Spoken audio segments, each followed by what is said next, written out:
Hello everyone, I am Vikas Kumar and I welcome you all to CDS Academia. So guys, today you had your exam and I hope कि सबका exam बहुत अच्छा हुआ होगा। और particularly exam अच्छा होना इसलिए भी था क्योंकि जो क्वेश्चंस आपके पूछे गए थे उनका डिफिकल्टी लेवल बहुत ज़्यादा नहीं था। और स्पेशली अगर हम बात करें तो जो भी आपके क्वेश्चंस आपके कुछ पोर्शन से रहे, साइंस के पोर्शन से रहे या जो भी क्वेश्चंस आपके पॉलिटी के पोर्शन के रहे, इस बार हिस्ट्री भी काफ़ी, हिस्ट्री के 7 to 8 क्वेश्चंस ऐसे पूछ लिए जो एज इन जनरल आप कह सकते हो कि कहीं ना कहीं हर किसी को पता होते हैं। उसी तरीके से हम बात करें ज्योग्राफी के भी expected questions, waterfalls, Ramsar sites and all, यहाँ से क्वेश्चंस पूछे गए आपके करंट अफेयर से। सो गाइस काफी सारे क्वेश्चंस आपके थे जो डुएबल थे, तो पेपर अच्छा ही गया होगा होपफुली सारे के सारे लोगों का। और स्पेशली जो सीडीएस एकेडमी के स्टूडेंट्स थे तो उनको तो आइडिया होगा ही कि जितनी भी मैं बात करूं तो हमने गाइस 2 सब्जेक्ट्स में मैंने आपका बहुत ज्यादा फोकस करवाया था। वी फोकस्ड ऑन 2 सब्जेक्ट्स और दोनों सब्जेक्ट्स में आपकी मिला हूं, चाहे वो साइंस हो या फिर वो हो आपकी पॉलिटी। सो कॉन्ग्रेचुलेशन, आपको यहां से भर भर के क्वेश्चन देखने को मिले और कहीं ना कहीं सारे के सारे क्वेश्चंस ऐसे थे। इन दोनों पोर्शन में हम बात करें which we had discussed in our class, हमारी साइंस में हमें 30 क्वेश्चंस देखने को मिले and all the questions were completely NCERT based. जिस तरीके से, जिस स्ट्रेटजी से हमने प्रिपेयर किया था, सेम हैपन पॉलिटी ऑल्सो। आई काउंटेड 19 क्वेश्चंस, प्लस माइनस 1 हो सकता है, तो 19 क्वेश्चंस मैंने पॉलिटी के काउंट किए और all the questions were discussed by me in the class during our live sessions. तो अगर हम मान करके चलो ये 49 क्वेश्चंस भी आप लोग सही करके आते हो तो इसी से कहीं ना कहीं आप जो स्कोर अपना जीएस का देखना चाह रहे थे वो कहीं ना कहीं आपका बहुत प्यार से स्कोर यहां से बन रहा होगा।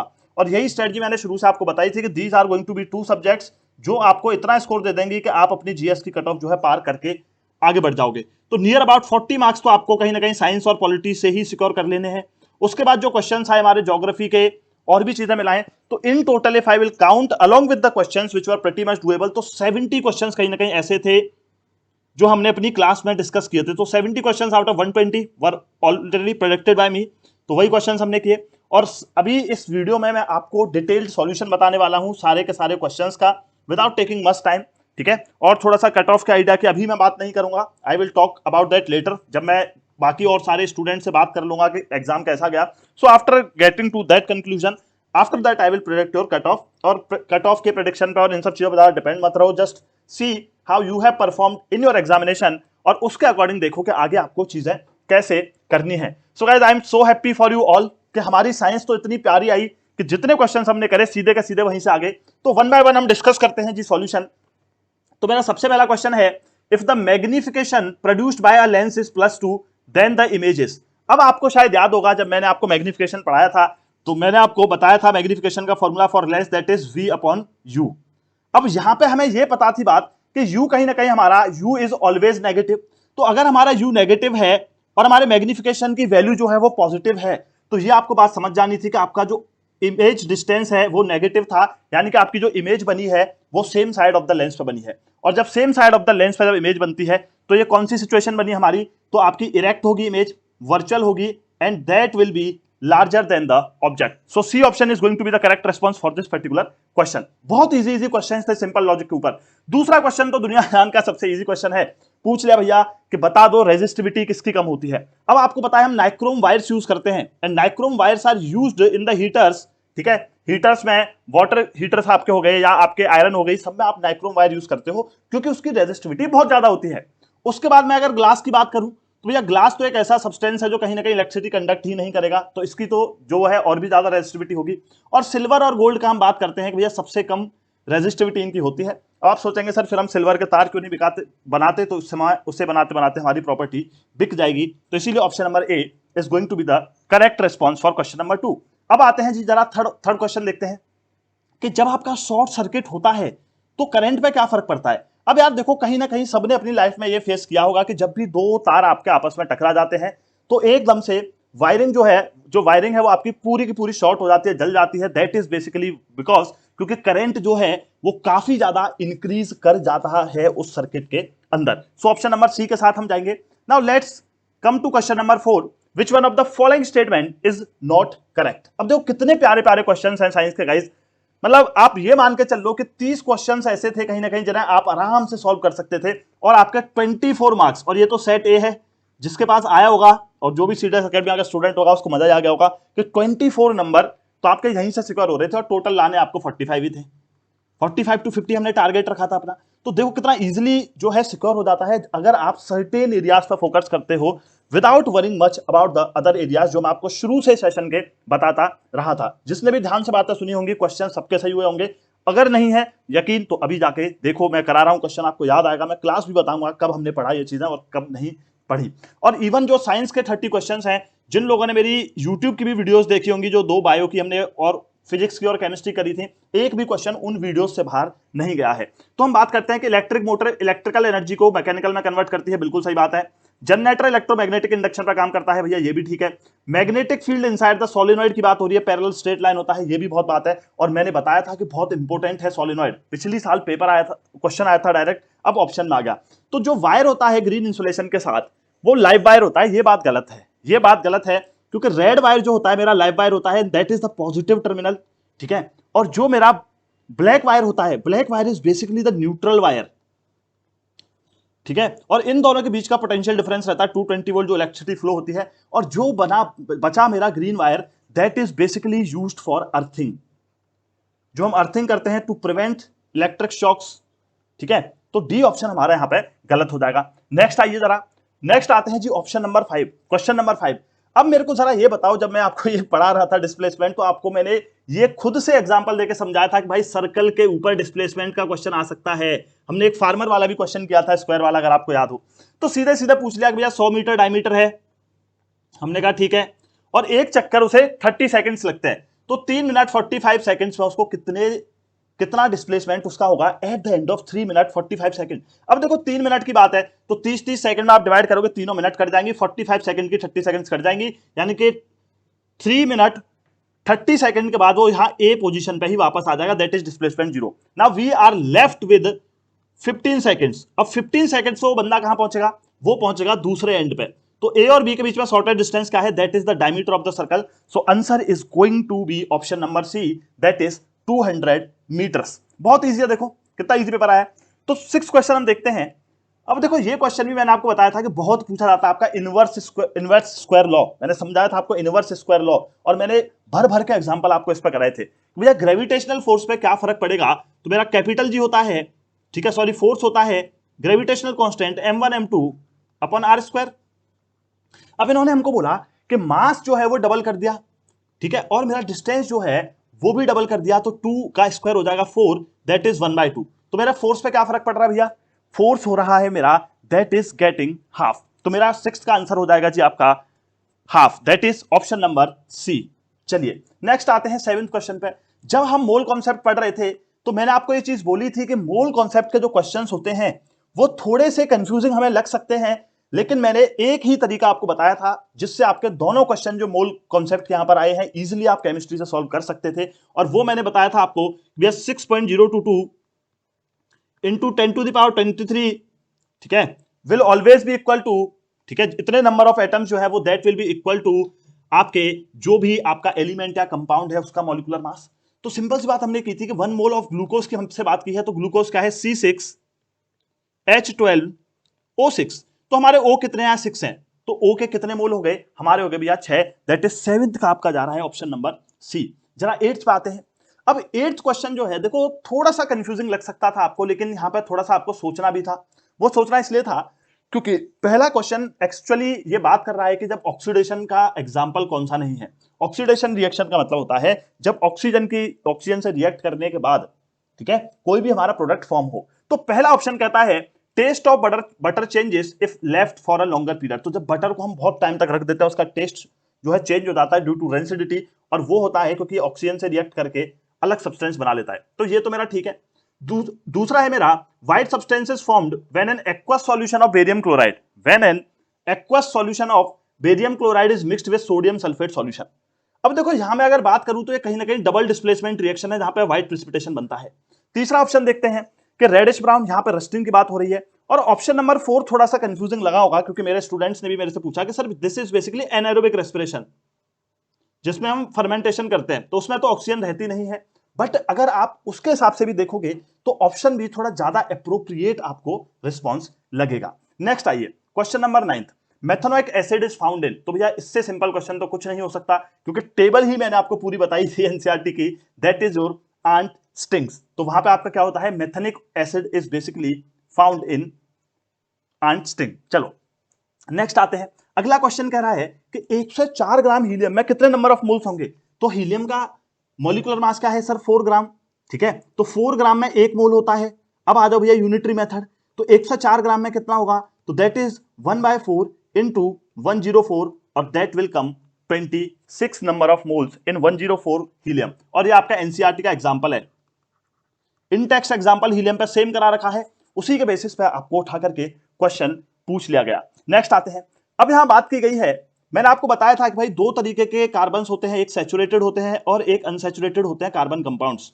अनसैचुरेटेड का मतलब जिसमें कार्बन कार्बन डबल बॉन्ड या कार्बन कार्बन ट्रिपल बॉन्ड पाया जाता है, और सैचुरेटेड जिसमें कार्बन कार्बन सिंगल बॉन्ड पाया जाता है। ठीक है, तो और मैंने ये भी बताया था कि जो कार्बन कार्बन सिंगल बॉन्ड के सैचुरेटेड कंपाउंड जो होते हैं, they usually Burns with a clean flame, वो एक क्लीन फ्लेम के साथ जलते हैं, लेकिन जो अनसैचुरेटेड हाइड्रोकार्बन्स के होते हैं वो येलो फ्लेम और ब्लैक स्मोक के साथ जलते हैं, दैट इज अनसैचुरेटेड हाइड्रोकार्बन। अब तक एक भी क्वेश्चन मैंने ऐसा डिस्कस नहीं किया जो हमने क्लास में नहीं किया था। ठीक है, all you need to do was अपनी नॉलेज अप्लाई करनी थी और अच्छे से चीजों को टैकल करना था एग्जाम को, जो मैंने कल आपको सिखाया भी था एग्जाम से पहले कि आपको किस तरीके से पेपर करते हुए जाना है। नेक्स्ट आते हैं, number of saturated and unsaturated bond in cyclohexane. अब देखो ये तो बेवकूफी होगी कि जब आपको हेक्सेन समझ में आ गया और आप ये सोच रहे हो कि अनसैचुरेटेड कंपाउंड ये हो जाएगा, क्योंकि all alkanes are saturated compounds. तो भैया जरा ये ऑप्शन नंबर बी और ऑप्शन नंबर डी दोनों के सर पे पत्थर मारो पहले। ठीक है, दूसरा आओ कि साइक्लोहेक्सेन में बॉन्ड कितने होंगे, तो भैया मेरा कार्बन, 2 कार्बन और लगाओ, 2 कार्बन और ऐड करो और एक सिंगल कार्बन और करो, ये हो गई आपका क्या, साइक्लोहेक्सेन। तो 6 बॉन्ड मेरे ये हुए और बाकी हर एक कार्बन 2-2 बॉन्ड लेगा, तो 12 और 6 18 और 0 हमारे होंगे unsaturated bonds. So I hope it is clear. Next आते हैं क्वेश्चन नंबर 13, कि इनमें से कौन सा स्टेटमेंट ट्रू है जब non metals are dissolved in water. अब देखो बेसिकली जो ज्यादातर नॉन मेटल्स होते हैं वो रिएक्ट नहीं करते वाटर से, बट फिर भी हम देखें तो इस क्वेश्चन को आप इस तरीके से टैकल कर सकते थे कि मेटल, नॉन मेटल जो आपकी ऑक्साइड्स होती हैं वो हमेशा एसिडिक होती हैं, तो they will produce acidic oxides. So B option के साथ मैं यहां पर जाऊंगा। एक दो क्वेश्चन प्लस माइनस इधर उधर हो सकता है, साइंस में नहीं होगा आगे, तो उसका डाउट मत लेना, बट बहुत ज्यादा प्रिसाइशन आपको देखने को मिलेगा पूरी वीडियो के अंदर, जहां भी डाउटफुल होगा मैं आपको स्पेसिफाई कर दूंगा। ठीक है, हालांकि मेरे को एक दो ही क्वेश्चन ऐसा मिला जो डाउटफुल था, तो I will specify that, one was in history. तो 14th पे आते हैं, which one of the following statement is not correct with regard to genetically modified organism. अब देखो भैया ये जो ऐसे क्वेश्चंस है ना जिनके लिए you don't have to do MBBS separately, जिनके लिए आपको कुछ पढ़ने की जरूरत नहीं है, कॉमन सेंस लगाना है बस एग्जाम में। कैसे सर, कि जो मेरी ये जेनेटिकली मॉडिफाइड ऑर्गेनिजम्स क्या होते हैं जहां पे मैं उनका जेनेटिक कंपोजिशन चेंज करता हूं। ठीक है, आज आप कितने भी हायर ब्रीड्स की बात करो, आप डिजीज फ्री ब्रीड्स बनाते हो, ठीक है, आप एक दूसरे के डीएनए को मिक्स करते हो, वो होता है जेनेटिक मॉडिफिकेशन।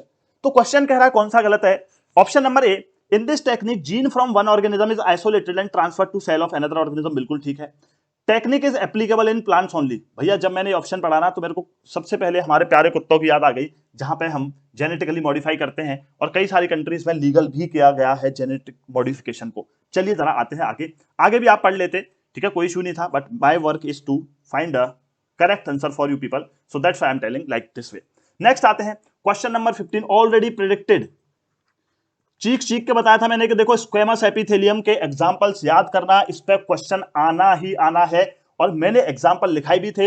यहां बात करी गई है लाइनिंग ऑफ माउथ और एसोफेगस में होता है भैया स्क्वेमस एपिथेलियम, जिसने भी क्लास देखी थी 1 मिनट नहीं लगी होगी सॉल्व करने में। नेक्स्ट आते हैं क्वेश्चन नंबर 16, अब कहता है कि which one of the following statement is correct about cell membrane. और सेल मेम्ब्रेन ये भी मैंने आपको चीख के बताया था कि भैया प्लाज्मा मेम्ब्रेन को ही मैं सेल मेम्ब्रेन कहता हूं। तो एग्जामिनर देखो, मैंने आपको यह तक बोला था कि एग्जामिनर आपको प्लाज्मा मेम्ब्रेन लिख करके नहीं देगा, वो आपको सेल मेम्ब्रेन ही स्पेसिफाई करेगा, और वही आपको एग्जाम में देखने को मिला। तो पहला ऑप्शन है it is made up of cellulose, नहीं जी, it is made up of protein and lipids. Second option, it is permeable structure for all substance, no, it is not permeable for all substance, it allows the entry and exit of certain specific compounds or substances, that's why it is semi permeable. Okay, next, it is flexible and enables the cell to engulf many materials। जब ये पढ़ा था तो मेरा बताया हुआ endocytosis याद आता, वहां मैंने बताया था कि endocytosis is the process by which amoeba engulf its food through the flexibility, because of the flexibility of plasma membrane। तो सी ऑप्शन जो है सही था और चौथा ऑप्शन भी मेरा गलत था। चलिए जरा आगे आते हैं। मजाक। प्लांट्स ग्लूकोज कैसे बनाते हैं? भैया बनाते हैं कार्बन डाइऑक्साइड और वाटर की हेल्प से, सनलाइट और क्लोरोफिल की प्रेजेंस में C6H12O6 बनता है जिसे आप ग्लूकोज के नाम से जानते हो, और ऑक्सीजन और वाटर भी यहां बनता है। Oxygen is the by product of photosynthesis और इस प्रोसेस को हम बोलते हैं photosynthesis. Question number 18 very popular. शायद ही कोई ऐसा इंसान होगा जिसको यह नहीं पता कि भाई विटामिन डी की कमी से होता है rickets, which is a disease. ठीक है, डिजीज जो है आपके बोन्स की डिजीज है, विटामिन डी की कमी से होती है आपकी रिकेट्स। नेक्स्ट आइए क्वेश्चन नंबर 19। अब देखो जब मैंने आपको हार्ट पढ़ाया था तो मैंने इतनी बार बोला था कि pulmonary artery is the only artery which carries blood from heart to lungs. ठीक है, कि जो किस डीऑक्सीनेटेड ब्लड लेकर के जाएगी, एकमात्र ऐसी आर्टरी है, तो इसका भैया चौथा हो गया। पल्मोनरी वेन मैंने कहा था एकमात्र ऐसी वेन है जो ऑक्सीजनेटेड ब्लड लेकर के आएगी, इसका हो गया 1। तो ए का 4 मेरा या तो ए होगा या बी होगा। डी का मैंने बताया 1, तो दोनों ऑप्शन में से कोई सा हो सकता है। तीसरा में आया कैपिलरीज पे, और कैपिलरीज मैंने बताया था कि वीन्स और आर्टरीज के बीच में कनेक्शन है। तो भैया कौन सा ऑप्शन लगाओगे यहां पे? कौन सा ऑप्शन लगाने वाले हो फटाफट से बताओ मेरे को। So the correct option is going to be A. ठीक है, चलिए 20 पे आते हैं। अब 20 क्वेश्चन देख करके थोड़ा सा लोगों को टेंशन हुई कि भाई ये पता नहीं क्या है। ठीक है, पता नहीं क्या है कि shorter wavelength infrared radiations from the sun can enter into the greenhouse while longer wavelength infrared radiations from the ground। इसको थोड़ा सा डिटेल में पढ़ लेना, but option A is the correct response for this particular question. Next आएंगे जी, जरा 21 की बात करेंगे। कोई भी एक ऑब्जेक्ट है, उसका वेट है 9 newton on the surface of the earth. मैंने बताया था कि weight is nothing but the force by which it is attracted towards the surface of the earth, और फॉर्मूला था W is equal to mass into acceleration due to gravity, W is equal to mg।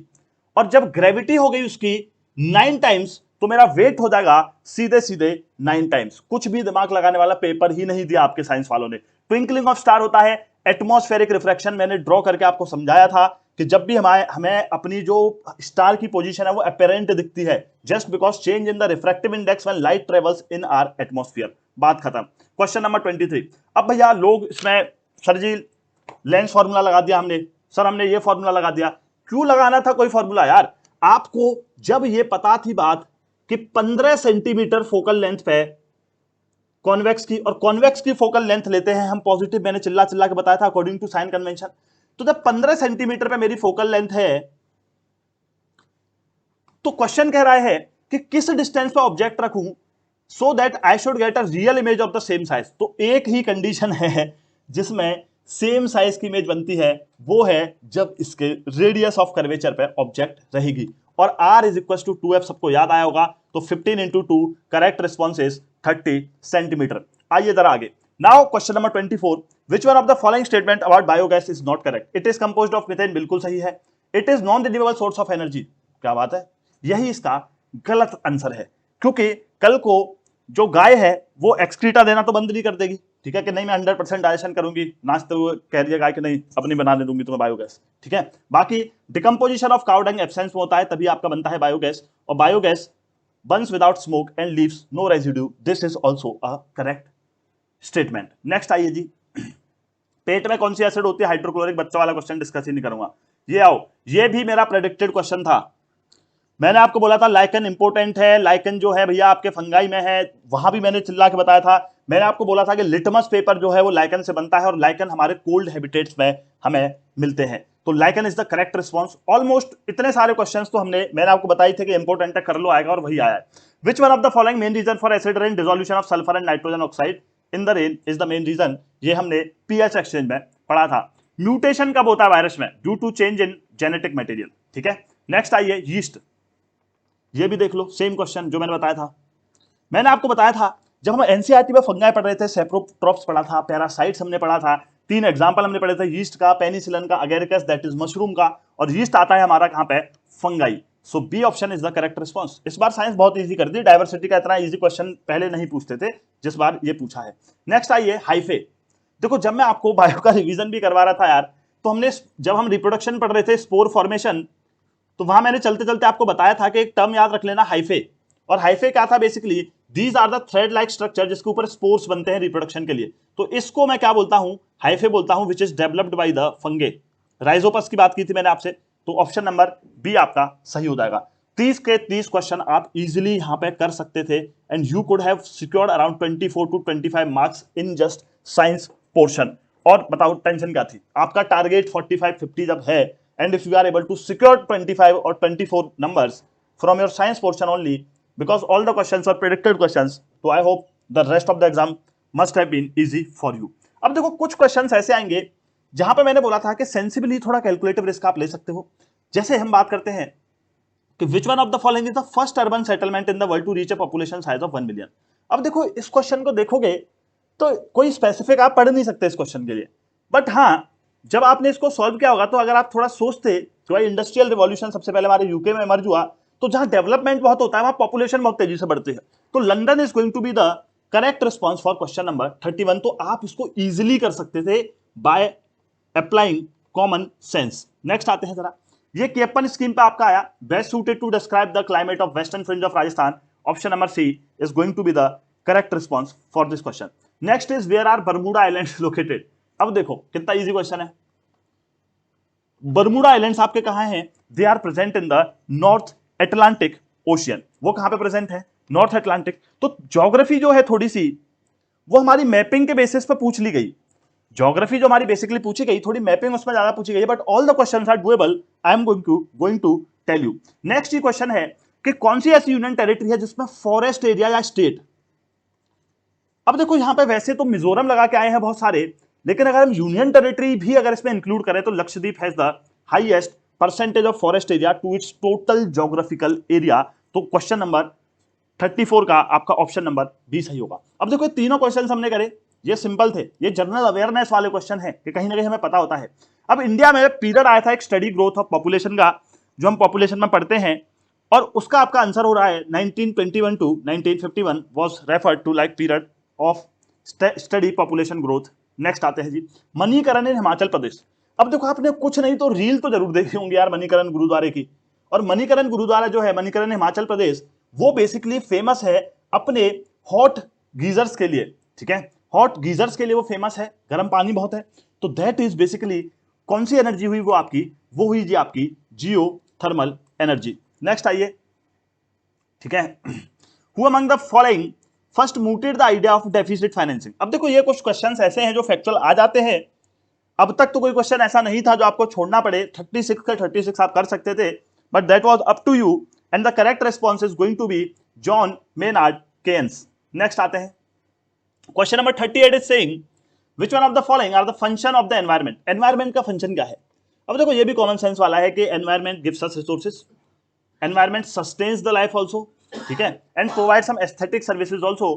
So in my opinion I would like to, ठीक है, अगर मैं अपने opinion से देखूं तो I will go with all 1, 2 and 3, option number C. Next आते हैं, ये इतना पॉपुलर क्वेश्चन है कि कहीं ना कहीं आप सबने ये बात सुनी होगी कि Dadabhai Nehru was the first जिन्होंने कॉन्सेप्ट ऑफ पॉवर्टी दिया था as a miserable indicator in the Indian subcontinent, ठीक है, उन्होंने बुक लिखी दादा भाई नेहरू 39 का आपका सही आंसर होगा। अब 40 कहता है, ये भी कॉमन सेंस का क्वेश्चन है, देखो which one of the following terms denotes the inputs in term of tools, machines, buildings, raw materials and money in hand required at any stage of production। भाई जब भी आप कुछ भी नया इंडस्ट्री लगाने जाते हो, कुछ भी आप नया करने के लिए जा रहे हो, तो आपको हर चीज की जरूरत पड़ेगी जो बेसिक है। आपको बिल्डिंग्स चाहिए, मशीन चाहिए, टूल्स चाहिए, रॉ मटेरियल चाहिए, और इसी को हम बोलते हैं फिक्स्ड कैपिटल, यानी कि this is going to be that kind of investment which can not be altered, जिसके बिना आप काम फर्दर नहीं कर सकते, वो आपका फिक्स्ड कैपिटल हो गया। क्योंकि अगर आप मशीन और ये सारी चीजें नहीं लगाओगे तो आप कैसे आगे चीजों को बढ़ाओगे। Question number 41, which one of the following inputs is recruited in less quantity in case of non farming activities. कि जो हमारी नॉन फार्मिंग एक्टिविटीज होती हैं उनमें किस चीज की कम जरूरत होती है। अब देखो एग्जांपल ले लो, मान लो आज एक बहुत बड़ा हॉस्पिटल है, रिसेंटली बना है, थोड़ा सोच के करने होते हैं ऐसे क्वेश्चन। एक हॉस्पिटल बनाए तो आज के डेट में अगर वो हॉस्पिटल आपके नोएडा, दिल्ली, बॉम्बे, पुणे ऐसी जगह पर बन रहा है, तो व्हाट वी आर डूइंग कि हम मल्टी स्टोरी जाते हैं कि हम एकदम पूरा एकदम 10-20 बीघे लेकर के बोला हाँ भैया यहाँ टेंट लगा दो, यही हॉस्पिटल बन गया। तो व्हाट वी प्रेफर कि हम कम से कम लैंड जो है एक्वायर करें, क्योंकि लैंड की कमी भी है, दूसरी चीज ये है कि बहुत एक्सपेंसिव भी है। तो जो नॉन फार्मिंग एक्टिविटीज हैं उनमें, ठीक है, लेस क्वांटिटी में लैंड चाहिए, लेबर अब भैया लेबर तो अगर इतना सा फील्ड है, ठीक है, फार्मिंग के लिए, उसके अलावा आप जाओगे नॉन फार्मिंग के लिए इतने से फील्ड पे, तो इतने से हॉस्पिटल में कितने लोगों को एम्प्लॉयमेंट मिलता है, और कैपिटल भी बराबर लगती है, रॉ मटेरियल भी बराबर चाहिए। So land is going to be the correct response. आपको इस तरीके से सोच के चलना है चीजों को। नेक्स्ट आते हैं जी, अब आपके यहाँ नरेगा के ऊपर क्वेश्चन आ गया और लोग घबरा गए इस क्वेश्चन को देख के। National rural employment guarantee act 2005 के हिसाब से क्या सही है? क्वेश्चन डराने वाला था, लेकिन आप हंसोगे सॉल्यूशन समझ के। It ensures 175 days of employment to needy person in rural areas. ये ऑप्शन पड़ा और सब पता नहीं क्या है। It gives higher wages to women workers, अरे ये भी नहीं पता। People are generally given both skilled and unskilled job, ये भी नहीं पता, ठीक है। और चौथा ऑप्शन था this is implemented in rural areas. अब ऑब्वियस सी बात है, national rural employment guarantee act है तो रूरल एरियाज में ही एप्लीकेबल होगा, नरेगा शहर के अंदर नहीं चलता है। That is basically going to be option number D correct response for this particular question. Next आते हैं 43। अब देखो, इससे लॉल क्वेश्चन आपको नहीं मिल सकता। मेरे को बोल रहे थे लोग कि सर पॉलिटी के क्वेश्चंस कम थे, मैंने तो 19 क्वेश्चंस तो खुद काउंट किए और 19 इतने बच्चों वाले क्वेश्चंस आपको दे दिए कि you could have solved each and every question if you have wanted to do. Next है जी आपका कि कौन सी इमरजेंसी हमारे कॉन्स्टिट्यूशन में नहीं, बताओ इसे कौन नहीं पता, किसको नहीं पता, ठीक है। नेशनल है, स्टेट इमरजेंसी है, प्रेसिडेंट रूल जिसको बोलते हो, फाइनेंशियल है, कौन सी नहीं है, health emergency. So D option is going to be the correct response for this question. इतनी मेहनत से हमने इमरजेंसी पढ़ी और इमरजेंसी पे जब क्वेश्चन ऐसा आ जाता है तो थोड़ा दिल दुखता है ना। चलो, पूछता कि कौन से राइट्स पर फर्क पड़ता है, आर्टिकल 358 का है, 359 का है, बट कोई बात नहीं, चलो क्वेश्चन हो गया। Which one of the following is not a provision related to money bill. मैंने शायद, अगर आपको याद हो तो, एक लाइन रटाई थी कि कंसोलिडेटेड फंड ऑफ इंडिया और कंटिजेंसी फंड ऑफ इंडिया का एक्सपेंडिचर, ये सारी की सारी चीजें याद कर लो। उसके अलावा एक टैक्स और याद रख लेना, इसके अलावा कुछ भी आ जाए वो आर्टिकल 1110 में आपका नहीं आता। सेम क्वेश्चन आ गया लो आपका। मैं ये भी बताया था आपको कि याद कैसे रखना है। इंपोजिशन पहला टैक्स आ गया, यानी कि this is a provision. Appropriation of money from CFI, simple सी बात, जहां भी सीएफआई आ गया ठीक है सर जी, ठीक है। चौथा ऑप्शन था custody of the CFI and contingency fund, ये भी है। तो क्या नहीं है प्रोविजन मनी बिल का?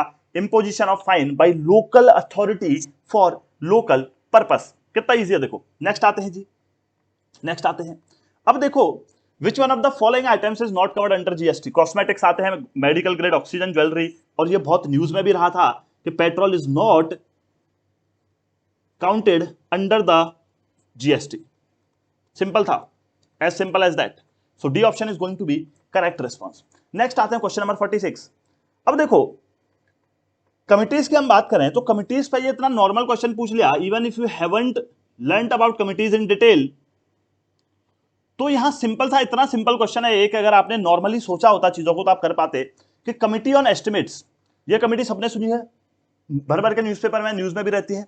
तो committee on estimates is a ad hoc committee, और मैंने सिखाया था एडहॉक कमिटी मतलब टेम्पररी कमिटी, जो एक पर्पस के लिए बुलाई जाती है फिर डिसॉल्व हो जाती है, ऐसा नहीं है। This is a standing committee. पहला स्टेटमेंट गलत है। दूसरा है जी, committee on railway convention is a standing committee, ऐसी कोई कमिटी होती ही नहीं पार्लियामेंट के अंदर, तो ये एडहॉक कमिटी है जो पर्पस के लिए बनाई। तो दोनों ही मेरे ऑप्शन जो थे वो गलत थे। तो इजी, ठीक है, क्वाइट इजी क्वेश्चन। नेक्स्ट आते हैं 47। अब देखो, इसको पढ़ के ना थोड़ा अटपटा लगा होगा आपको, बट मैंने आपको कहा था कि अगर आप पॉलिटी पढ़ रहे हो तो कॉन्सेप्चुअल पॉलिटी पढ़ना, जो आपको हेल्प करेगी एग्जाम में, रटन के मत पढ़ना। और सोशलिज्म हमने समझा था, ठीक है, ownership of all the resources by the state and then state distributes them equally for the need of the people. अब सोशलिज्म की हम बात करें तो इंडिया है में डेमोक्रेटिक सोशलिज्म है, बिल्कुल है। नेहरूवियन सोशलिज्म है, बिल्कुल है। कम्युनिटेरियन सोशलिज्म है, बिल्कुल है, क्योंकि हम कम्युनिटी से इफेक्ट होता है हमारा सोशलिज्म, कि कम्युनिटी कैसे चल रही है, क्या है। हमारे यहाँ कौन सा सोशलिज्म नहीं है? That is radical socialism, where we support only certain people and we try to allocate the resources only to certain people. अब हालांकि मैं मजाक के तौर पर बोलूं तो होता तो थोड़ा है भी, अंबानी अंबानी अडानी वडानी सबके साथ चल रहा है, बट रेडिकल सोशलिज्म इंडिया का पार्ट नहीं है। नेक्स्ट आते हैं जी, ब्रिक्स क्या है? Brazil, Russia, India, China, south Africa, ठीक है। ब्रिक्स क्या है? ग्रुप ऑफ 5 न्यूक्लियर पावर, मजा नहीं आया। ग्रुप ऑफ 5 इंडस्ट्रियलाइज्ड नेशन, और भी इंडस्ट्रियलाइज्ड नेशंस हैं दुनिया में। Group of 5 major emerging economies is the correct response to this question, that is कि ब्रिक्स को डिफाइन करेगा आपका ऑप्शन नंबर सी। नेक्स्ट आइए 49। देखो, फेडरलिज्म एक इतना प्यारा टॉपिक है, हर ईयर आपको क्वेश्चन पूछे जाते हैं, और फेडरलिज्म इज समथिंग लाइक, मैंने आपको एक गुरु मंत्र बताया था फेडरलिज्म का, कि जहां भी स्टेट के राइट्स बचाए जाएं, ठीक है, वो तो फेडरल फीचर होता है, और जहां भी स्टेट्स के राइट, यानी particular state I am talking about UP MP and all, जहां भी उनके राइट्स को कब्जाने की कोशिश की जाए, that is against the federalism, that is unitary. तो पूछा है कि इनमें से कौन सा इंडियन फेडरलिज्म का फीचर नहीं है। अब इंडियन फेडरलिज्म जो है वो हमारा कैसा है, मैंने बताया था कि फेडरेशन बाय इंटीग्रेशन और फेडरेशन बाय डिसइंटीग्रेशन।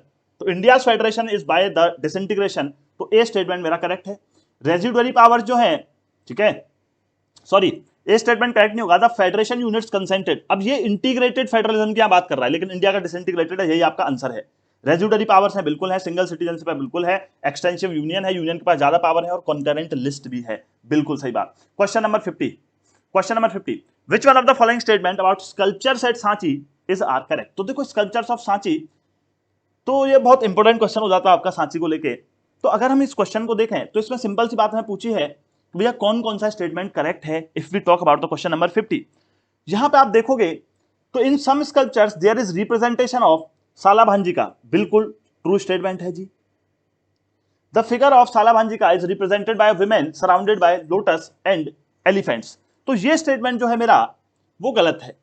और साला भांजी का motive was not directly inspired by Buddhist idea, तो बिल्कुल सही बात है। तो मेरा ऑप्शन नंबर क्या होगा, ऑप्शन नंबर डी होगा मेरा 50 का करेक्ट रिस्पॉन्स। नेक्स्ट आइए, अब देखो ये तो थोड़ा टफ क्वेश्चन लगा होगा आपको हिस्ट्री का, लेकिन आपको जनरल आइडिया भी है। If you have general idea about the history, तो कहीं ना कहीं 7 to 8 क्वेश्चन में भी आपको ऐसे पॉइंट आउट करूंगा जिनको हर कोई सॉल्व कर सकता था, even without preparing that much for the history, या बिल्कुल पर्टिकुलरली हिस्ट्री के लिए पढ़ के, बिल्कुल कॉमन सेंस से बचपन की नॉलेज यूज करके, ठीक है। अब देखो ये क्वेश्चन था इन कौन सी ईयर में पहला टेलीग्राफिक कनेक्शन लगाया इंडिया और यूरोप के अंदर, ये थोड़ा सा डाउटफुल है, ठीक है, बट आप मान के चल लो 1864 1865 के आसपास लगाया गया था। So I will go with the closest option and that is going to be 1865, ठीक है। तो मैं कौन सा लगाऊंगा, 1865। नेक्स्ट आते हैं जरा, who among the following was the founder of Veer शैवा movement in Karnataka. बहुत फेमस मूवमेंट्स हैं, बहुत फेमस मूवमेंट है, जो भी लोकल मूवमेंट्स वगैरह हमने कराए थे, मैंने आपको उसमें भी कराया था ये। तो कौन जो है, कौन फाउंडर था उसका, वो था option number A Basavanna. Next चलते हैं, the rules of Hampi were brought to light by which one of the following British officers. This is basically a question from your NCERT, ठीक है, ये आपका एनसीईआरटी का क्वेश्चन है। And this question is also from your NCERT themes in Indian history. मैं point out भी कर दूंगा कौन कौन से क्वेश्चंस आपके हिस्ट्री के जो हैं वो एनसीईआरटी से पूछे गए हैं, so that you can get the idea that how valuable themes in Indian history for you can be for you people. चलो नेक्स्ट आते हैं, तो भैया ये भी आपका एनसीईआरटी का है, कर्नल कॉलिन मैकेंजी, ठीक है। 54 question, question number 54, this is also completely from your NCERT, कि which one of the following works was composed by Krishnadev Raya? Krishnadev Raya. So it was Amukta Malyada was composed by Krishnadev Raya. So it is also mentioned in your NCERT. So all back to back 4 questions ये आपके NCERT में mentioned है. Now let's come to question number 55. We have discussed about soils, but also I have provided you some material about the antisols, inceptisols, cystosols and oxysols, because इनका question आपका आता है, and if you have read the definition, तो यहाँ से आपका completely clear ये होता है कि जी मेरा जो antisols है they are weakly developed soils with no horizons. तो मैं ए के साथ जाऊंगा जी ऑप्शन नंबर अपने 2 में, ठीक है, ए के साथ जाऊंगा मैं ऑप्शन नंबर 2 में। फिर आते हैं जरा बी की बात करते हैं, इंसेप्टिसोल्स। तो inceptisols are basically soils having weakly और क्विकली डेवलप्ड होरिजन्स, ठीक है, वीकली और क्विकली डेवलप्ड होरिजन्स। अब मेरे को 2 भी आते हैं, तब भी मैं अपना आराम से मार्क कर सकता हूं भाई, थ्री ऑप्शन मेरे ऐसे हैं, क्योंकि मैच द फॉलोइंग के मैंने आपको सिखाया था, ज्योग्राफी के जो भी क्वेश्चंस हैं you will be able to solve them by the method of elimination easily, ठीक है। तो ये दोनों तो मेरे पहले एलिमिनेट हो गए, जब मेरे को पता है इंसेप्टिसोल्स क्या है। बचे मेरा ये, मेरा बी का पता है 1 होगा, तो मेरा ऑप्शन ए यहां से सही होगा, बाकी मेरे को करने की जरूरत भी नहीं पड़ी। नेक्स्ट आइए boys and girls, let's talk about question number 56। अब pediment in a desert or semi desert region is also known as, so the class which I have sent you about the landforms, it was clearly mentioned in that it will be playa. It is also a question of your NCERT. Next आइए 57। ये हमने जब हम volcano discuss कर रहे थे तो मैंने आपको बताए थे composite volcano, shield volcano, acidic, basic, ठीक है, ये सारे वोल्केनोज हमने पढ़े थे। तो जब थोड़ा थोड़ा लावा आता है और काफी थिक कवर बना लेता है over a long period of time, वो बनता चला जाता है, तो that is basically your composite volcano. So I will go with option number B. Next आते हैं आइसोहलाइंस। हमने आइसोथर्म्स पढ़े थे, आइसोहलाइंस मैंने सारी चीज आपको बताई थी, हमने आइसोबार्स पढ़े थे, तो वहां मैंने आपको बताया था भाई isohalines are basically the imaginary lines which will join the places having similar और equal salinity. So this is going to be the correct response for this particular question. आइए जरा क्वेश्चन नंबर 59 की बात करते हैं. अब ये बात कर रहा है एफडीआई क्या है. तो देखो ये भी वैसा ही क्वेश्चन है जिसको आप कॉमन सेंस से सॉल्व कर सकते हो अगर आपने बहुत ज्यादा इकोनॉमिक्स नहीं पढ़ी है तब भी. कैसे कर सकते हैं सर? देखो फॉरेन डायरेक्ट इन्वेस्टमेंट. अब foreign company buying shares in stock exchange in India, ये कोई एफडीआई है? नहीं. Direct investment. अब foreign country pension fund investing in Indian stock market, मजा नहीं आया. Foreign merchant banker buying shares, ये भी मजा नहीं आया. तो शेयर से रिलेटेड तो बात हम यहां कर ही नहीं सकते. सो एनी फॉरेन एंटिटी, ठीक है, any foreign independent entity which is setting up an educational institution in India, उसको हम एफडीआई बोलेंगे. वो आकर के भाई बहुत बड़ी यूनिवर्सिटी या कॉलेज बना रहे हैं, हमारे आकर के इन्वेस्ट कर रहे हैं, तो that is basically known as foreign direct investment, FDI. तो ये आप इजिली सही कर सकते थे. नेक्स्ट आइए, which one of the following does not influence quantity demanded for a good. ठीक है, which one of the following does not influence quantity demanded for a good. भाई कौन इफेक्ट नहीं करेगा? सबसे पहले बात करते हैं, सबसे पहले हम बात करेंगे कि भैया गुड्स ओन प्राइस बिल्कुल करेगा. प्राइस ऑफ कंप्लीमेंट्री गुड, ठीक है, कि सब्जी के साथ आप रोटी खरीदते हो, अगर सब्जी का प्राइस बढ़ेगा तो that will also effect. Price of substitute good, ठीक है, कि एक कोई भी चीज आपको सस्ती मिल रही है, कोई महंगी मिल रही है, that will also influence. But prices of inputs into production of the good is not going to effect influence quality demanded for a good. So D option is correct for question number 60. Next come infant mortality ratio. देखो again this is the kind of question जो आप छोड़ सकते थे. तो ये ऐसे questions हैं कि मैंने आपको बताया था दिस इज अ एग्जाम, ठीक है, जो यूपीएससी कंडक्ट करा रहा है. So you will not gate 120 questions which you know already, but after question comes people search it out and they find out the answer. ठीक है, तो ऐसे क्वेश्चंस को ज्यादातर लोग छोड़कर ही आते हैं, so no problem with that. But after finding the result of this question, the answer of the 61 question is option number D, that is none of the above. Next आते हैं, which of the following factors signify monopolistic competition. कौन से factor signify करते हैं? Monopolistic competition means जहां पे एक single बंदे ने पूरा मार्केट कब्जा रखा हो या एक सिंगल एंटिटी ने, सिंगल कॉर्पोरेशन ने कब्जा रखा हो. सबसे पहला है डिफरेंशिएटेड प्रोडक्ट्स. सबसे पहला है हमारा डिफरेंशिएटेड प्रोडक्ट्स, बिल्कुल सही बात है, सिग्निफाइज मोनोपोलिस्टिक कंपटीशन. तो भाई जब आपके काफी डिफरेंशिएटेड प्रोडक्ट्स हैं तब भी large number of buyers and sellers are also required, so this is also right. Barriers to entry no, homogeneous products no. So 1 and 2 is going to be the correct response for your 62. Next आइए, again polity. तो भैया article 90 हमारा constitution का क्या कहता है? Freedom of speech and expression बिल्कुल सही है. असेंबल पीसफुली विदाउट आर्म्स बिल्कुल सही है. To acquire and dispose property, भैया ये तो हटा दिया गया था, ये गलत है, फॉल्स है. To move freely throughout the territory of India, true है. पूछा क्या है, ठीक है, कौन किस किस चीज को इंक्लूड करता है? तो 1, 2 and 4 is going to be the correct response for my question number 63. ठीक है, बाकी देखो अब तक जितना भी पेपर हमने सॉल्व किया है, that basically depends on how you have dealt with your paper in your examination hall. Rest you can see here कि क्वेश्चन पेपर ऐसा था जो आप इजीली बहुत अच्छे से टैकल कर सकते थे अगर आपने कुछ बेसिक सब्जेक्ट्स को बेसिक तरीके से पढ़ा होता तो. नेक्स्ट आते हैं जी question number 64. Also tell me कितना स्कोर बन रहा है, tell me in the comment section, and if you have any doubt you can also ask me out. ठीक है, and also to enquire anything about CDS Academia you can also text me out in the comment section, or you can directly text me out on the WhatsApp number. Okay, so which one of the following statement with regard to election commission is not correct? कौन सा सही नहीं है? It conduct election to the president, vice president. It is completely true, boys and girls. An election commissioner can be removed from his office without the recommendation of the chief election commissioner. This is false. So B option is going to be the answer for this particular question. Election commissioner appointed by president बिल्कुल सही है. Governor of a state is constitutionally bound कि election commissioner को जो help चाहिए हो उसकी state के अंदर वो देनी पड़ जाती है. This is basically compulsion. तो ऑप्शन नंबर भी आपका हो जाएगा.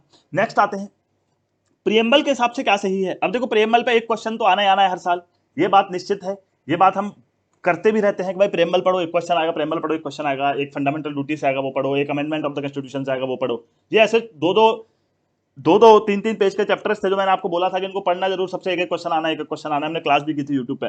तो equality of status and equality of opportunity find mention in the preamble, क्या ये बात सही है? बिल्कुल सही है. The expression unity and integrity of the nation was not there in the preamble, बिल्कुल ट्रू है, because 3 terms were added by 42nd CAA. ठीक है, सोशलिस्ट, इंटीग्रिटी एंड सेकुलरिज्म. तो वहां पे इंटीग्रिटी हमारे ओरिजिनल कॉन्स्टिट्यूशन में नहीं था, तो आई विल गो कि कौन से सही हैं. Both A and B are correct for this particular question. तो मैं यहाँ पे क्या हो जाएगा, बोथ ए एंड बी। चलिए नेक्स्ट चलते हैं। सॉरी मैंने डी मार्क कर दिया सी होगा, both A and B are correct. Next चलते हैं in part 4A। 4A basically talks about what are fundamental duties of the constitution of India. Which one of the following is not mention? कौन सी fundamental duty नहीं है? To enter national service है। Renounce practice derogatory to the dignity of women, बिल्कुल है fundamental duty. To value and preserve a unitary national culture, ये नहीं है, ठीक है। To develop the spirit of inquiry and reform, तो साइंटिफिक टेम्पर वाली हमारी जो बात है कहीं ना कहीं यही बात वहां करी गई है। बट सी ऑप्शन वाली कोई भी फंडामेंटल ड्यूटी हमारे कॉन्स्टिट्यूशन में देखने को नहीं मिलती है। आइए जरा आगे। Next we have question number 67 कि which one of the following terms were used in the Indo Persian sources of the Mughal period to denote a peasant. जब मुगल्स हमारे आए थे तो वो पर्शियन चीजें, पर्शियन सोर्सेज वगैरह उनके यहाँ से ऑथर्स आते थे, वो लिखते थे, तो what were the terms which are used? रैयत यूज करते थे बिल्कुल, असामी करते थे बिल्कुल, मुजैरियन करते थे बिल्कुल, माजूर नहीं करते थे वो use. So option number C is going to be the correct response, and this is also a question of your NCERT. next आते हैं कि who among the following pioneering Bengali women serialized her autobiography Amar Katha between 1910 and 1913? This is also a question from your NCERT version girls। अब आप सोचोगे sir history सारे NCERT है, तो मैं बहुत पहले से बोला हुआ हूं आपको। सो 68 का जो करेक्ट रिस्पॉन्स है आपका, that is your Vinodini Dasi is going to be the correct response for this question. आते हैं जरा 69 क्वेश्चन पे। अब देखो मेरे को ऐसे बोला बच्चों ने सर इसने कंफ्यूज कर दिया। अब देखो ये कंफ्यूज करने के लिए डाला ही गया था, क्योंकि कहीं ना कहीं आप जानते हो कि अहमदाबाद मिल स्ट्राइक जो है बाद में हुई थी चंपारण से, और आपका अप्रैल 1919 में आपका जलियांवाला बाग मैसेकर हुआ है। फेब के आसपास आपकी सत्याग्रह सभा बनी थी 1990 इटसेल्फ। बट मेरी तो बात ये थी ना कि मेरे को पता है चंपारण देन अहमदाबाद देन जलियांवाला बाग, मेरे को तो ऑप्शन नंबर 3 दिखाई नहीं, तो I had to find it from the options that मेरा होना चाहिए भैया 2 के बाद 1 आना चाहिए, इसके बाद 4 आना चाहिए। अब मेरे को तीसरी चीज नहीं पता, इसमें 2 के बाद 1 तो आ गया लेकिन 4 नहीं आया, 2 के बाद 4 आ गया डायरेक्ट फिर 1 आया, गलत, ठीक है, रीजनिंग लगा दी हमने यहाँ पे। 2 के बाद आया 1 के बाद आया 4, 2 के बाद 1 नहीं आया, तो ऑप्शन नंबर बी सही होगा। मेरे को जरूरत ही नहीं थी ये सोचने की कि भाई सत्याग्रह सभा कब बनाई गई थी। Satyagraha Sabha was basically constituted to oppose the Rowlatt Act. तो ये ऐसा क्वेश्चन था हिस्ट्री का जो बिना नॉलेज का आप कर सकते थे इसको इजीली सॉल्व। मैंने बताया आपको 7 to 8 क्वेश्चंस ऐसे आपके थे हिस्ट्री के। नेक्स्ट आते हैं 1916 को इंपोर्टेंट था, तो लखनऊ सेशन हुआ था आपके कांग्रेस का जिसमें रीयूनियन हुआ था मॉडरेट्स और एक्सट्रीमिस्ट का। फिर उसके बाद कांग्रेस और मुस्लिम लीग का पैक्ट हुआ था, बिल्कुल सही है। और होम रूल लीग बनी थी आपकी 1916 के अंदर, and that was basically found by Annie Besant, तो ये भी ठीक है। So all these 3 events took place in 1916। तो जब 1916 में तीनों हुए तो मेरा ऑप्शन नंबर डी इसका करेक्ट रिस्पॉन्स आ जाएगा। तो ये भी क्वेश्चन ऐसा था जिसको आप इजीली डील कर सकते थे, इतना हमें पता रहता है। नेक्स्ट आते हैं जी क्वेश्चन नंबर 71 के पास। तो इस बार जो हिस्ट्री पूछी वो थोड़ी मतलब प्रीवियस टाइम से अगर आप कंपेयर करोगे तो इट वॉज क्वाइट गुड, ठीक है, मतलब अच्छी थी, करने लायक थी। तो 71 क्वेश्चन को हम देखते हैं कि ये आपके रेलवे जोन्स का क्वेश्चन है, और ये आता है, मैंने आपको जो ट्रांसपोर्टेशन वाला बताया था कि inland waterways and your railway zones, I have sent a class for that for you people. तो वहां से आपको ये क्वेश्चन देखने को मिला कि जी आपका जो है साउथ ईस्टर्न रेलवे जो है वो कहां पर है, ठीक है, that is in Kolkata. South Eastern is in Kolkata. Just wait, let me connect the charger. Fine, ठीक है। और मेरा साउथ सेंट्रल कहां पर है, वो सिकंदराबाद है।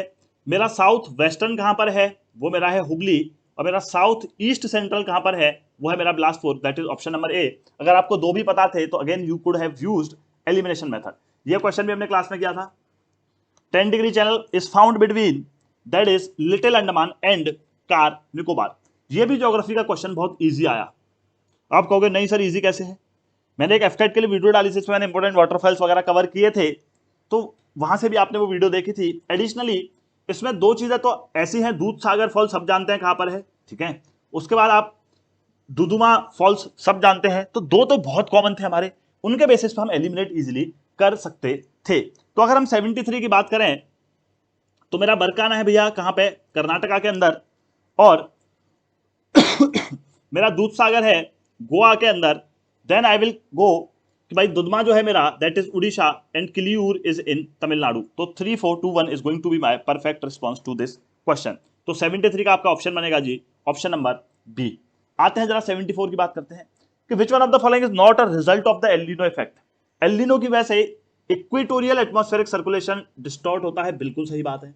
Flow of south east trade winds towards the Indian ocean, ये नहीं होता। तो ये मेरा पकड़ में आ गया, चोर यहीं पे, आगे पढ़ने की जरूरत भी ज्यादा नहीं पड़ी। आगे चलते हैं, ऑप्शन नंबर बी आपको 74 के लिए मार्क करना था। Then question number 75, what does it say, ठीक है। अगेन पॉलिटी, कहां थे पॉलिटी के क्वेश्चन कम यार, बहुत सारे तो हैं और इतने इजी है कि मैंने मतलब पिछले एग्जाम्स में तो नहीं देखे इतने easy.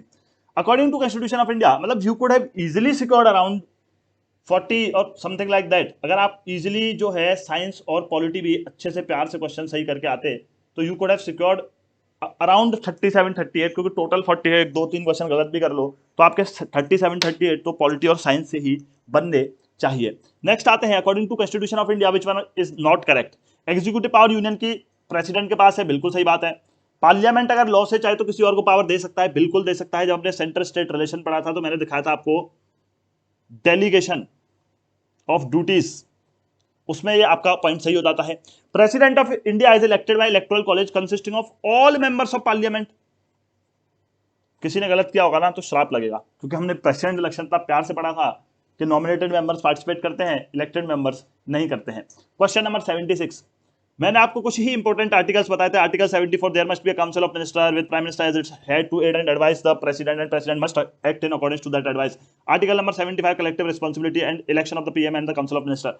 Then also article 78 I have discussed with you people कि article 78 basically describes the duty of the prime minister towards the president, ठीक है। और वहां पे हमने देखा था कि which one of the following articles of constitution require the prime minister to furnish information. भाई इंफॉर्मेशन देता है कि काउंसिल ऑफ मिनिस्टर में क्या चल रहा है under article number 78, under article number 78। चलते हैं जरा आगे, चलो नेक्स्ट।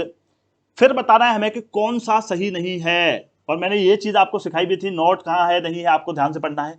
तो कौन सा करेक्ट नहीं है, सारे एग्जीक्यूटिव एक्शन गवर्नमेंट के प्रेसिडेंट लेता है। देखो प्रेसिडेंट पे भर भर के पूछा है, yes. President of India appoints a person as attorney general of India provided he should be qualified as जज ऑफ द सुप्रीम कोर्ट, बिल्कुल सही बात है, ठीक है। और एडवोकेट जनरल जो है वो हाई कोर्ट के होते हैं, सही है।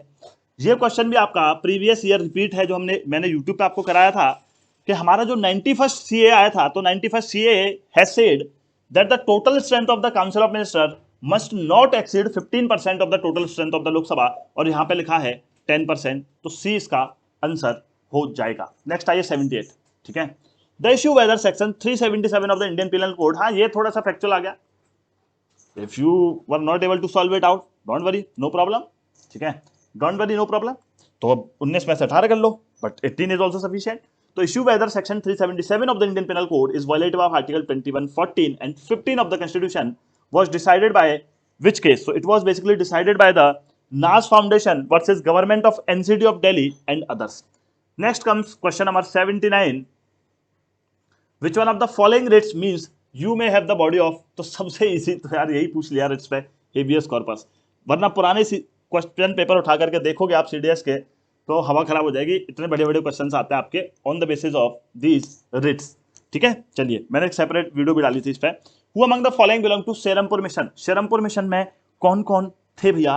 तो इसमें मेरे थे विलियम कैरे, ठीक है, Joshua Marshman, William Ward, but David Hare was not there in the Serampore mission, Serampore mission. तो ऑप्शन नंबर सी के साथ मैं यहां पे जाऊंगा। Next comes is your question number 81। In the 19th century, peasants in various parts of India rose in revolt against money lenders and green dealers। मुझे कुछ नहीं आता, मैंने कभी हिस्ट्री नहीं पढ़ी, बट मेरे को पता है कि हाँ पीजेंट्स ने रिवोल्ट किए थे 19th सेंचुरी में, बात तो सही हो गई। दूसरा था मेरा डेक्कन राइट्स का स्टेटमेंट, ठीक है। तो मई 1875 में at village Supa in Poona district in the Bombay Deccan peasants attack shopkeepers burn दबाही, ये सब भी हुआ था। तो मेरे दोनों ही ऑप्शन इसमें जो है सही है, तो I will go with option number C. चलिए, तो आप देख सकते हो कि हिस्ट्री के 8 से 10 क्वेश्चन आप इजीली कर सकते थे बिना कुछ ज्यादा एफर्ट्स डाले। तो which one of the following was not a part of Kautilya's Saptang theory of the state? जो कौटिल्या की सप्तंग थ्योरी थी स्टेट की, उसके हिसाब से कौन सा पार्ट नहीं था? तो अगर हम जाएंगे तो we will go with dhamma. Dhamma was separate from all of them. Next, अब जरा बात करते हैं भैया, consider the following statements about Ashoka's faith in Buddhism. Ashoka ने after the Kalinga war when he was so much disoriented, उसका एकदम जब दिमाग बिल्कुल वो चला गया, कितने मार दिए लोग वॉर में, ये होता है वो होता है, तो then he adopted Buddhism as you all know, ठीक है, Ashoka one of the greatest warrior जो इंडिया को आज तक मिले। तो उसके बाद उनके बारे में पूछते हैं कि भैया उनके बुद्धिज्म से रिलेटेड कौन सी बात सही है। रुमिंदई पिलर कहां पे है, ठीक है, वो चीज बताओ मेरे को। तो ये inscription and Nigali Sagar pillar inscription provide clear evidence of Ashoka's faith in Buddhism, ठीक है। क्या ये मेरा स्टेटमेंट सही है? बिल्कुल सही बात है। दूसरा, minor rock edict one gives evidence of sudden change in Ashoka's faith in Buddhism, ये सही नहीं है, इसीलिए रॉक एडिक्ट भी बहुत जरूरी है। सो option number 1 is the correct response for question number 83। Next आइए, ये देखो सेंसिबल क्वेश्चन है कि जो आपके पॉपुलेशन पिरामिड्स आप बनाते हो, ठीक है, इस तरीके से हम पॉपुलेशन पिरामिड्स बनाते हैं, तो उससे हम डिनोट करते हैं अपने एज ग्रुप्स, भाई इस एज ग्रुप के लोग कितने हैं, इस एज ग्रुप के कितने हैं। ऑल्सो उससे हम मेल फीमेल भी बता देते हैं। So if we go according to that, तो सेक्स इंडिकेटर्स भी हैं, एज ग्रुप भी हैं, तो ये तो सबने कर लिया होगा, option number C, that is both 1 and 2। Next आइए, अगेन देखो यहां से आपको दो चीजें बिल्कुल इजीली समझ में आ जाएंगी। वेम्बनाद, याद आ रहा है बोट रेसिंग जो हमने पढ़ा था, ये तो सबको आता होगा कि डी का तो 2 होगा सर, केरला डी का होगा सर 2, 2 ऑप्शन तो मेरे चले गए, इतना तो मैं सर बिल्कुल जानता था। अब जरा बात करें खज्जियर, ठीक है, अब अगर हम बात करें खज्जियर की, तो यहां से आप एलिमिनेट अगर करोगे ऑप्शंस को तो आपके क्वेश्चन बहुत इजी हो जाता है, ठीक है। अगर हम जाएंगे, Kali valley is basically present in Tamil Nadu and my you can say Khajjiar is basically in your Himachal Pradesh. चलो, और इसी तरीके से आप जाओगे तो ऑप्शन नंबर डी आपका 85 का सही रिस्पॉन्स हो जाएगा। आइए जरा 86 नीचे है। चलो, अब देखो मैंने जब आपको ये डेफिनेशंस पढ़ाई थी बेसिक, मैंने आपको बोला था कि every year a question is asked, और क्वेश्चन आएगा इस बार तो और थोड़ा इजी पूछ लिया, ठीक ठाक क्वेश्चन आता है यहां से कि स्मोक के लिए क्या जरूरी है। तो मैंने बताया था कि भैया भर भर के एयर पॉल्यूटेंट्स होने चाहिए स्मोक बनने के लिए, तो option number C is going to be the correct response of 86। Next आते हैं, Mount Thuillier is an important mountain peak in Andaman and Nicobar, इसका भी हमने डिस्कस किया था, मैंने आपको सेडल पीक बताई थी which is the highest peak, मैं माउंट थुलियर बताया था आपको कहां प्रेजेंट है। So the correct response for this question is basically going to be your option number D, that is Great Nicobar. अगर आपने अच्छे से बातें सुनी है तो ज्योग्राफी भी आपको बहुत इजी लगी होगी। अब आओ जरा, विच one of the following land surfaces has the highest albedo. अब इसको देखो कॉमन सेंस से करना, एल्बिडो मींस कि कितनी हीट जो है वो रिफ्लेक्ट बैक कर रहे हैं, उसको बोलते हैं albedo, how much heat is reflected back. तो सबसे ज्यादा हीट कौन रिफ्लेक्ट बैक करेगा? बैरन रॉकी, एक जैसा ही लग रहा है, सैंडी भी लग रहा है, मैंग्रोव फॉरेस्ट नहीं। सबसे ज्यादा हीट को वापस कौन करेगा? स्नो कवर्ड माउंटेन, बात खत्म। सबसे ज्यादा हाईएस्ट एल्बिडो होगा मेरा स्नो कवर्ड माउंटेन का। नेक्स्ट आता है 89। हाँ, ये क्वेश्चन मैं मान सकता हूं कि थोड़ा टेंशन दी होगी इसने, नहीं होता है क्योंकि टर्म्स बहुत अलग हैं, तो अगर आपने ये छोड़ा है don't worry, but the correct response is ओडी एल्तरम पार्तम, ठीक है। नेक्स्ट आते हैं question number 90, very very very easy. Lok Sabha के स्पीकर के बारे में कौन सी बात गलत है? क्योंकि लोकसभा का स्पीकर अपने डेप्यूटी स्पीकर को रेजिग्नेशन देता है, प्रेसिडेंट को नहीं देता। बात खत्म, क्वेश्चन खत्म, option number B. Next comes is your question number 91 कि which one of the following regarding the amendment of the constitution is not correct. तो शायद अगर आपको याद हो तो मैंने कितना इंपोर्टेंटली आपको बताया था कि there is not at all any provision of joint sitting if we talk about the amendment of the constitution. एक तो ये मैंने बहुत इंपॉर्टेंट बात बताई थी।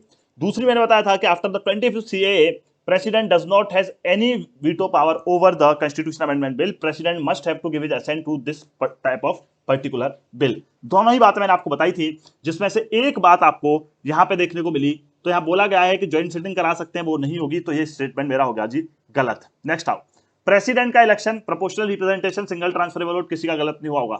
नेक्स्ट आते हैं, अगर इन हम महाजनपदास की बात करें तो एक महाजनपदा के अंदर ओलिगार्की चलती थी, दैट मींस कि where a group of people are governing the country, तो वहां पे वो था मेरी वज्जी, ठीक है। Next question number 94, very important and very easy. तो जो सबसे पहले सेपरेट इलेक्टोरेट मिली थी, सेपरेट इलेक्टोरेट दी थी भैया मॉर्ले मिंटो रिफॉर्म्स 1909 ने। कम्युनल अवार्ड तो बहुत बाद में आया, वो SC ST के लिए आया था, सेपरेट इलेक्टोरेट मानने के लिए, जो BR अम्बेडकर ने बहुत जोर लगाया, बट गांधी जी के रिक्वेस्ट करने पे जब वो फास्ट पे चले गए तो अम्बेडकर जी ने कहा चलो माफ करते हैं, छोड़ दो, रहने दो, रिजर्वेशन दे दो, और आप कम्युनल अवार्ड मतलब नहीं आया। विच one of the following was the founder of Hindustan socialist Republican army. अब देखो ये आर्मी की बात करी गई है, एसोसिएशन की नहीं करी गई बेसिकली, तो ये क्वेश्चन ना थोड़ा सा डाउटफुल है, बट आई कैन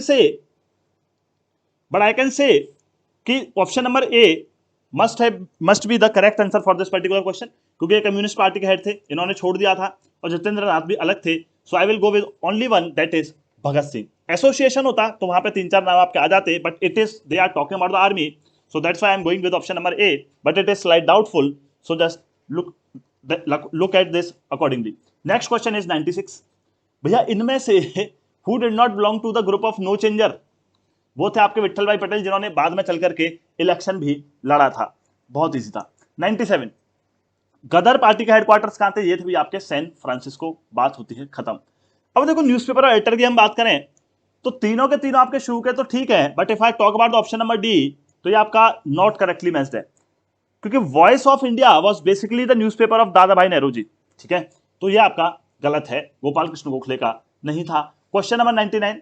अब देखो ये आपको वही बात, अगर यहाँ कॉमन सेंस लगाओगे ना बिना हिस्ट्री पढ़े भी, you would have been solve this question also very easily.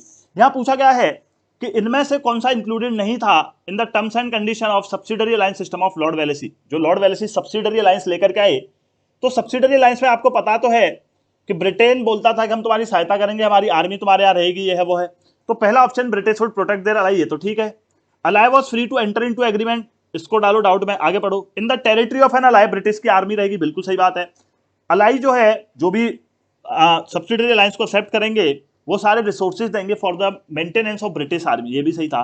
तो option number B is not correct. अगर आप सब्सिडरी अलायंस आपने साइन कर लिया है, तो आप किसी से भी मिलिट्री रिलेशंस नहीं बना सकते हो विदाउट आस्किंग द ब्रिटिशर्स। ये था आपका सब्सिडरी अलायंस। क्वेश्चन नंबर 100, इनमें से कौन सा एग्जॉस्टेबल लेकिन रिन्यूएबल नेचुरल रिसोर्स है? तो बहुत इजीली सबने लगा दिया होगा, वाटर इज यूजेबल कंडीशन। ठीक है, वाटर इन यूजेबल कंडीशन, क्योंकि ये इतनी नॉर्मल सी बात है, हम बचपन में भी अपने टीचर से बहस करते रहते हैं कि sir water is renewable source, फिर आपको बोलते हो कि पानी वेस्ट करो। तो हम जितनी तेजी से यूजेबल वाटर को वेस्ट कर रहे हैं, तो वो हमारे लिए ठीक है, उस तरीके से क्वेश्चन आपका पूछा गया है। 101 की बात करें, recently the term two pillar solution, two pillar package often seen in news is basically associated with, तो ये क्वेश्चन आपका पूछा गया, this is associated with minimum global corporate tax. अब एक क्वेश्चन है आपका वैक्सीन पे आ गया, इट वाज वेरी इजी।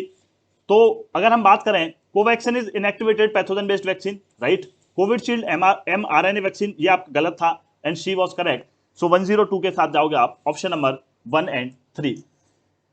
चलो ठीक है, तो थोड़ा सा करंट अफेयर्स का इधर उधर हुआ था कि जो करंट अफेयर्स हमने करे उसमें 4 से 5 क्वेश्चन हमें आए, बाकी थोड़े से इधर से दे दिए, बट ये भी काफी न्यूज वाली चीजें थी जो कहीं ना कहीं आपने एलिमिनेशन से कर लिया होगा। What is unicorn company often mentioned in Indian news? Unicorn company का है, ये है any privately held startup company with a value of over $1 billion, उसको हम बोलेंगे यूनिकॉर्न कंपनी। 30-30 टारगेट आया था, ये तो बहुत ईजी, बहुत न्यूज में आता है। इसका सिंपल सा मतलब क्या था 33 टारगेट का, कि भैया at least 30% of the planet should be protected by 2030। ठीक है, चलिए नेक्स्ट आते हैं। Which one of the following statement is correct regarding LOFAR? ठीक है, लो फ्रीक्वेंसी एरे के हिसाब से कौन सा स्टेटमेंट करेक्ट है? It is the world's most powerful radio antenna, simple सी बात। नेक्स्ट, जो आपका मिडिल ईस्ट क्वाड है, उसमें इंडिया के अलावा और कौन कौन है? ये तो बहुत ज्यादा इजी पूछ रहा है, क्वाड पे सिंपल पूछा था आपका पिछली बार, तो that is your Israel, UAE and USA. Pinaka और स्मग क्या है? They are basically what? Rocket launcher systems, और ये भी काफी आपका इजी है, तो ये आपने सबने कर लिया होगा। ठीक है, करंट अफेयर्स में भी जो क्वेश्चन जैसे आपका 107 है, 106 है, ठीक है, दे आर वेरी इजी। लो फार तो हमने कराई था डिस्कस, तो ऑल दीज 3, तो उसमें भी आपके इतने क्वेश्चन छूटे नहीं है, बट वही है कि आप पेशेंसफुली पूरा करंट अफेयर देख के कैसे करी है चीजें, कैसे नहीं करी। अब 108 ऐसा है कि which one of the following statement is are correct? India had accorded recognition to Bangladesh even before the liberation. बिल्कुल, जब भी तो हम लड़ने गए थे, ठीक है, जब भी तो हम इनके लिए लड़ रहे थे, हमने बोला था, पहले बोल दिया था भाई बांग्लादेश फ्री है। मार्च 2021 में India and Bangladesh had decided to celebrate Maitri Diwas, ये भी बिल्कुल सही बात है, ये डिस्कस किया था। तो this is your correct response. क्या होगा इसके लिए? बोथ 1 एंड 2, दोनों ऑप्शंस आपके इसके लिए सही होंगे। Next comes question number 109। Recently, India signed a contract for the manufacture of 6 lakh AK-203 rifles with Russia. Next आइए, who among the following succeeded Angela Merkel as the Chancellor of Germany? ये थोड़ा factual था, that is Olaf Scholz. ठीक है, which one of the following statement is are true? Nilamoni Fukan Jr. is the 56th Jnanpith Award winner. Damodar Mozo is the 57th Jnanpith Award winner. तो इसमें अगर आप देखोगे, इसमें अगर हम देखेंगे तो दोनों ही स्टेटमेंट सही हैं, दैट इज बोथ 1 and 2. चलो, अनिल मेनन कौन है? ये तो बहुत सिंपल है, जो डिस्कस भी किया था. Anil Menon is basically physician selected by NASA to be astronaut. ये हमने क्लास में किया था discuss. Next, Indian made in human space, ये मैंने क्लास में आपको करंट अफेयर कराया था. This is basically Gaganyaan. आगे चलते हैं. नेक्स्ट आइए, which one of the following teams won the senior women's national football club championship. तो this is basically going to be your Manipur. ठीक है, ये हमने एग्जाम से 2 दिन पहले डिस्कस किया था कि Khijadia bird sanctuary is basically which has been declared as Ramsar site is situated in Gujarat. ये मैंने आपको क्लास में डिस्कस करवाया था. तो it is recently declared as Ramsar site, बिल्कुल ठीक बात है, but it is not in Uttar Pradesh, it is in Gujarat. So only option number 1 is correct. Next question is, which one of the following countries has announced a plan that sets a goal of having fewer than 5% of its populace smoking by 2015? That was New Zealand. ठीक है, चलो. तो current affairs भी आए हैं, लेकिन मतलब बहुत ज्यादा टफ नहीं है. अगर आप अपने बाकी की जगह से एरिया से सिक्योर करके मार्क्स आप आ रहे हो और आप थोड़ा सा सेंसिबली इसमें चल गए, तो easily you are able to solve around 10 questions और 12 questions in the current affair section. Next is, who among the following one the 5 world chess championship. तो अगर हम इसका देखें कि भैया 117 का होगा आपका Magnus Carlsen. With reference to Vindavas Wildlife Sanctuary, Sultanpur National Park, Thol Lake Wildlife Sanctuary, and Vadvana Wetland, which one of the following statement is correct? All of them are Ramsar sites. बिल्कुल सही है. All of them are naturally, ये गलत हो गया यार. Bird sites भी हैं, बट सारे नहीं है. अगर आप थोल लेक वाइल्ड लाइफ सेंचुरी की बात करोगे, that is basically your man made. ठीक है, वो मैन मेड वेटलैंड है. तो अगर हम बात करें तो इसका only 1 and 3, that is option number B. To study which one of the following was a spacecraft launched that would be farthest from the sun and would run excessively on solar power? This is Jupiter's Trojan asteroids. Next question 120. Basically question तो history का है, but it was in news, so it was basically asked in the current affairs section. Recently archaeological studies at which among the following. अब जो भी देखो archaeological से related एक news आपकी रहती है और हर बार पेपर में आती है, तो ये चीज़ आगे से भी ध्यान रखना है. ऐसा क्वेश्चन हमेशा बनता है, जो हिस्ट्री की कोई भी चीज़ न्यूज़ में होगी उस पर एक क्वेश्चन मैंने हमेशा देखा है. तो recently archaeological studies at which one of among the following reveal that by 1200 BCE before Christ era there was a flourishing agrarian civilisation and cultivation of rice was well stabilised at this place. So this was vicinity of Thamirabarani river. ठीक है, so guys in this video I have tried that सबसे exact, सबसे accurate मैं आपको answer sheet दूं कि आप जिससे आप आइडिया लगा सको where you stand in your examination. Rest the thing is that कि जो भी आपने किया एग्जाम में, जैसे भी किया, ठीक है, तो उस पर टेंशन ज़्यादा नहीं लेनी है, because no one can predict your result, no one can predict the cut off. These are basically the ideas which everyone give according to the standard of the examination and according to his her own experience of teaching. तो cut off वगैरह की सुन के ज़्यादा problem में नहीं रहना है. You have performed well, you have studied well for months, so it's basically your time to take a break of 2, 3 or even 4 days for yourself, and then you have to organize your thoughts again to prepare के like क्या करना है क्या नहीं करना चीज़ों को लेके. सो उसी तरीके से ध्यान रखेंगे. जैसा एग्जाम हुआ है कोई दिक्कत नहीं है. अगर बहुत अच्छा गया है बहुत अच्छी बात है, बहुत बुरा गया है तब भी ज़्यादा परेशान होने की बात नहीं है. ठीक है, because you have more attempts left. तो सिंपल सी बात है, एग्जाम था, करियर था, इंपॉर्टेंट था हमारे लिए, लेकिन पूरी जिंदगी नहीं था. तो जैसी भी चीज़ें हुई इट वॉज ऑल गुड. बाकी मैंने आपको बताया कि नियर अबाउट काफ़ी सारे क्वेश्चन हमने डिस्कस किए हुए थे. अगर आपने सेंसिबली क्लासेस लगाई थी, सारी चीज़ें सुनी थी जो मैंने बोली, तो easily you were able to do around 60 question, 70 question आप जीएस में कहीं ना कहीं सही कर पाते हो उस बेसिस पर चल के. ठीक है, so guys this is like that. बाकी कट ऑफ वगैरह का मैं भी एक बार बताऊंगा आपको, बट वही अगर मैं कहूँगा कि उससे प्रेशराइज नहीं होना जो भी आपको बताएगा. तो बाकी टेक रेस्ट. ठीक है, ऑल द बेस्ट एवरीवन. चलो बाकी मिलते हैं और भी बातें करते रहेंगे. ठीक है, सो बाय एवरीवन, टेक केयर, जय हिंद.